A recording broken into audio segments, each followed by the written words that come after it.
Hey there, TRASTRA fans. In a whirlwind of this week's news, PayPal dives into the digital currency realm with its US dollar stablecoin PayPal USD. Meanwhile, the SEC is challenging Ripple Labs in court, and the US Federal Reserve tightens the grip on crypto activities within banks. An extremely important news, we'll talk about that. Google Cloud is cozying up with Bitcoin Lightning Network specialist Voltage, while Argentina might see a pro-Bitcoin president with Javier Milei leading in polls. Hopefully this doesn't happen. I'll explain to you my position later on. Coinbase's base mainnet is now live, and Futureverse is scouting for the next big thing in AI and Metaverse startups. GRIMES, the Canadian musician, is raking in more from NFTs than her entire music career. If I were the DOJ, I'd definitely look into this. I can literally taste some sort of a money laundering scheme. What else? Superchief Gallery is on a mission to globalize NFT galleries. I'm going to take that into air quotes. Globalize NFT galleries. I thought the internet was supposed to do that. And for the art enthusiasts out there, brace yourselves. Leonardo da Vinci's Salvator Mundi is becoming an NFT, and that's just a taste. So welcome to episode 75 of our weekly newsreel.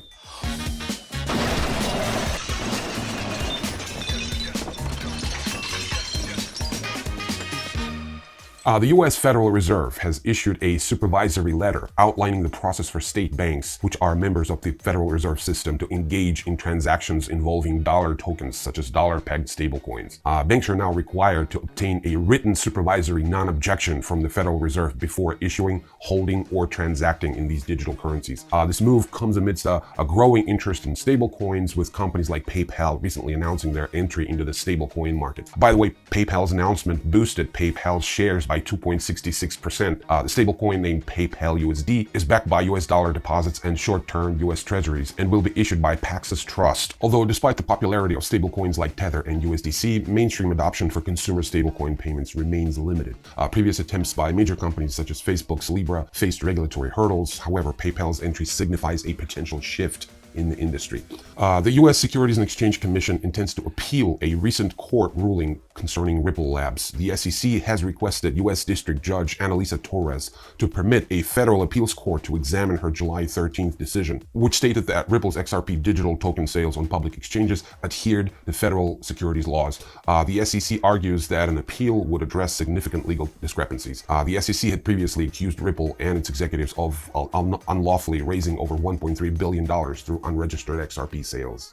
Google Cloud has partnered with Voltage, a specialist in the Bitcoin Lightning Network infrastructure. This collaboration will enable Google Cloud, a $225 billion cloud and data service, to introduce Bitcoin-based services globally and support Voltage's growth. Graham Krizek, Voltage's CEO, mentioned that the partnership would help serve global customers requiring nodes in specific regions. The partnership signifies Google's increasing recognition of Bitcoin and Lightning. This move contrasts with Apple's recent removal of the Lightning-friendly app Demus from its App Store. Google's investment arm, Google Ventures, had previously participated in Voltage's $6 million seed round in 2021, so it's all perfectly explainable. Javier Milei, a pro-Bitcoin libertarian candidate, has emerged as the unexpected leader in Argentina's primary presidential election. With 90% of the vote tallied, Milei from the La Libertad Avanza political party secured 30.5% of the vote, outpacing rivals from Unidos por el Cambio and Unidos por la Patria political parties, who garnered 28% and 27% of the vote, respectively.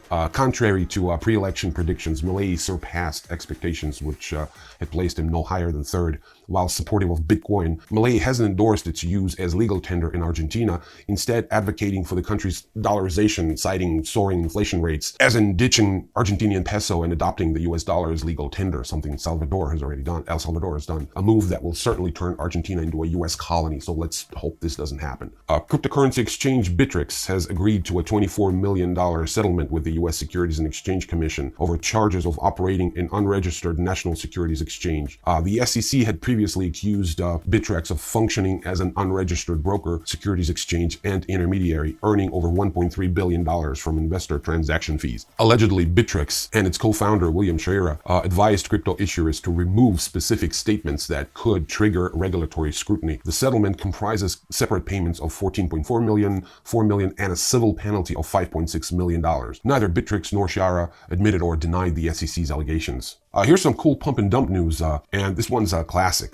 Aptos APT tokens experienced a 15% surge after the company revealed its collaboration with Microsoft. On August 12th at 5:30 in the morning, over 2% of the APT supply, somehow valued at $33 million, was unlocked. I'm going to take that into air quotes, unlocked, reducing the locked tokens to 80% of the total supply, which pushed the value of the token even higher. Aptos, started by ex-Meta employees, announced its expansion using Microsoft's AI technology, introducing products like Aptos Assistant, Chatbot, and AI tools for smart contract programming.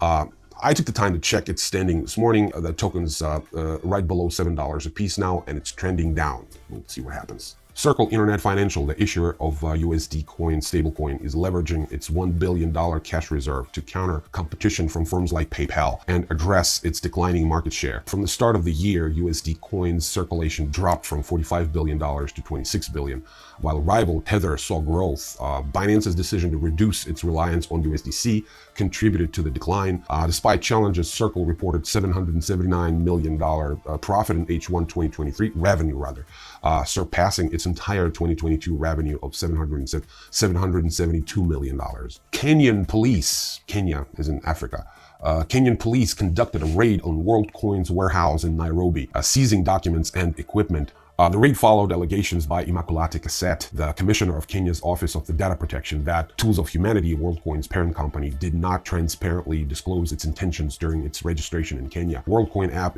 experienced technical issues on Thursday, preventing its nearly 2.2 million users from accessing their wallets. This disruption comes just 2 weeks after the cryptocurrency project's launch, which has already faced regulatory scrutiny over data privacy concerns.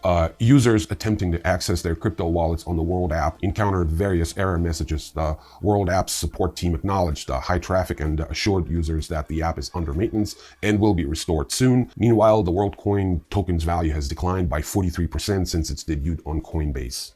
Meta's Reality Labs, responsible for virtual and augmented reality technologies integral to the Metaverse, the entire concept of the Metaverse, I guess, reported a loss of $3.7 billion in Q2 earnings. Since the start of 2022, the losses have amounted to $21.5 billion, nearing $34 billion since Q4 2020.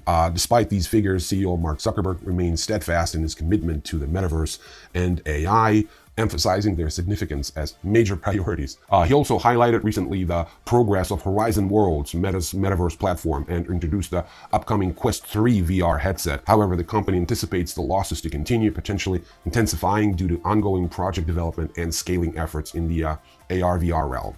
Coinbase's Base mainnet has officially been launched to the general public, featuring an ecosystem with over 100 dApps and service providers.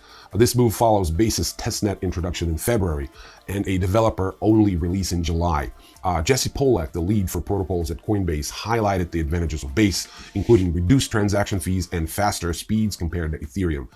Base, built on Optimism's software stack known as the OpStack, functioned as a roll-up network processing transactions off the main Ethereum blockchain. To commemorate the launch, an on-chain summer event has been initiated where users can mint a special Base Day 1 NFT.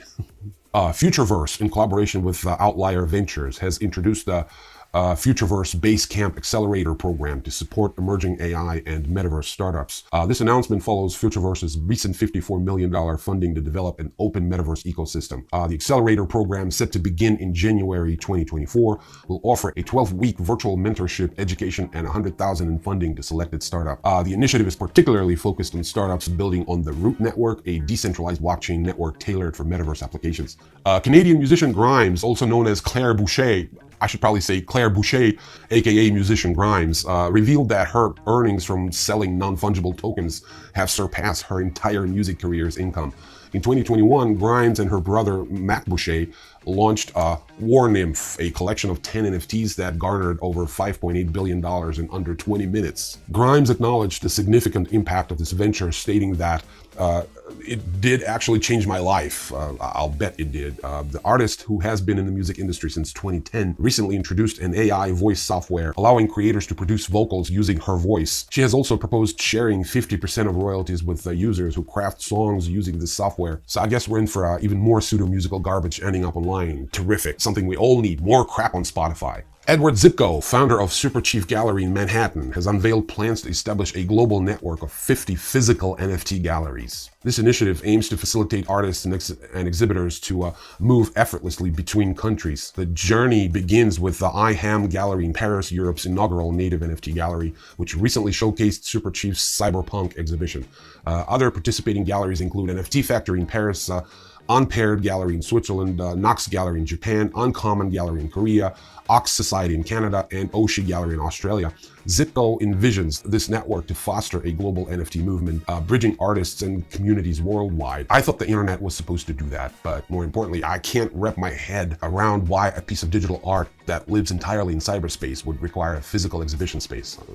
This runs completely counter to the entire concept of digital art being uninhibited, totally free, rid of any commercial interference. Well, now we know what a crock all that talk is, so let's move on. And finally, in a move that might make Leonardo da Vinci roll in his grave, his masterpiece Salvator Mundi, which fetched a jaw-dropping $450.3 million at Christie's New York in 2017, is now being turned into an NFT. Yeah, the painting, which some still debate whether or not it's genuinely Leonardo's work. It depicts Christ with a crystal orb. So Elmon X, a digital asset platform, is partnering with Bridgman Images, the world's leading specialist in licensing fine art, to mint this NFT. The details of this operation were unveiled on August 12th. I'll drop some links in the description for those of you who are still busy trying to make sense of our world. A reminder, Bridgman Images seems to have a penchant for turning classics into NFTs, having previously minted the Mona Lisa and Van Gogh's Starry Night.